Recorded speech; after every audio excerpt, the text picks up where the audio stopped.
Hello! In this video I will show you how to insert SIM and SD card into Fairphone 5.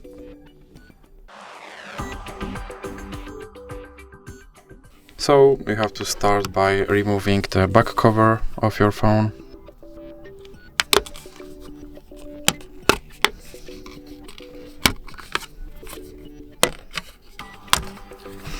And now you have to remove battery, like this. And now you have to insert SD card into this slot.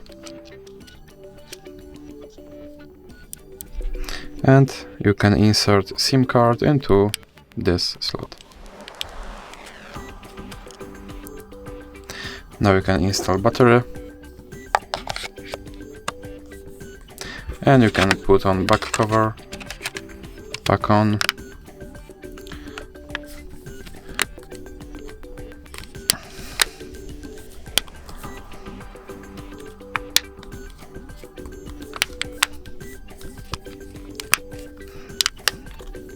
And now you can hold power button to turn your phone back on. So that's it for this video. If you liked it, please remember to leave like and subscribe.